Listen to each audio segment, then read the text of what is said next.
Bismillahirrahmanirrahim. Assalamualaikum warahmatullahi wabarakatuh. Kami di sini dari kelompok 13 akan mempresentasikan materi mengenai keterampilan bersastra. Sebelum lanjut ke materi, kita perkenalan dulu yuk. Perkenalkan, nama saya Hana Sylvia dengan NPM 2101031010 dan rekan saya Lisyana Nur Afifah dengan NPM 2101030018. Dan yang saya hormati yaitu Bapak Satria Nugraha Adiwijaya, MPD, selaku dosen pengampu mata kuliah Bahasa dan Sastra. Materi pertama yang akan kita bahas adalah pengertian sastra dan keterampilan bersastra. Dalam Kamus Umum Bahasa Indonesia tercantum 5 penjelasan kata sastra. Yang pertama, bahasa khusus dalam kitab dan bukan bahasa sehari-hari. Yang kedua, karya kesenian yang diwujudkan dengan bahasa atau kubahan puisi dan prosa yang indah. Yang ketiga, kitab suci Hindu atau ilmu pengetahuan. Yang keempat, pustaka atau buku. Dan yang kelima, tulisan atau huruf. Penjelasan kata sastra ditemukan kembali dalam Kamus Besar Bahasa Indonesia dengan penjelasan tambahan kesusastraan, yaitu karya tulis yang memiliki keunggulan atau asik, asli, artistik, indah, seperti roman, cerpen, drama, dan epik. Sedangkan keterampilan bersastra merupakan kemampuan mendengarkan, berbicara, membaca, dan menulis yang meliputi berbagai jenis dan bentuk sastra, yang mencakup kemampuan mengapresiasi sastra, berekspresi sastra, dan menelaah hasil sastra.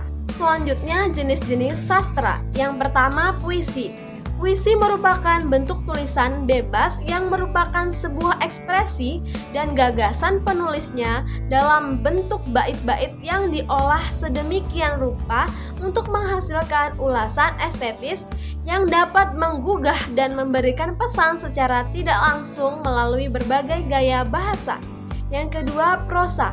Prosa bermacam-macam bentuknya. Ada cerpen yang dalam hal ini masih juga dispesifikasikan lagi dengan beberapa jenis.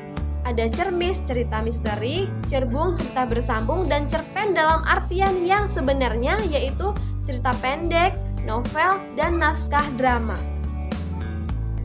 Tujuan sastra. Belajar apapun di sekolah tidak bisa lepas dari tujuan kurikulum.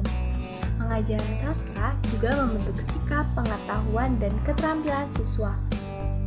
Tujuan dasar ini dikembangkan pada pengajaran sastra. Sastra membentuk sikap, namun tidak bisa dilaksanakan secara instan karena latar belakang siswa sangat beragam. Sikap baru yang ingin dibentuk membutuhkan proses panjang yang berkesinambungan. Umarjati menguraikan tujuan pengajaran sastra untuk mengembangkan aspek afektif siswa dan bukan kognitif. Menurut Umarjati, tujuan akhir pengajaran sastra memperkaya pengalaman siswa dan menjadikannya lebih tanggap terhadap peristiwa manusiawi.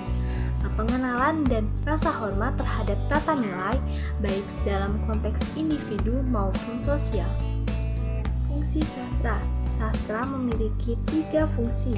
Yang pertama, fungsi hiburan atau reaktif. Karya sastra memiliki fungsi untuk menghibur pembacanya, menimbulkan tawa dalam cerita yang lucu, menginspirasi dari kisah seseorang. Fungsi kedua yaitu fungsi pendidikan atau didaktif. Mendidik merupakan sifat karya yang dibuat dengan penuh dengan isi dan bentuk dasarnya, sehingga sastra memberikan informasi, pengetahuan, wawasan baru yang dihubungkan dengan kehidupan. Yang ketiga, fungsi keindahan atau estetis. Sastra memiliki fungsi keindahan seperti puisi, karyanya dapat memberikan keindahan atau nilai estetis yang disampaikan oleh penulisnya. Cukup sekian materi yang bisa disampaikan dari kelompok 13 mengenai keterampilan bersastra. Semoga teman-teman bisa memahaminya. Terima kasih, saya akhiri. Wassalamualaikum warahmatullahi wabarakatuh.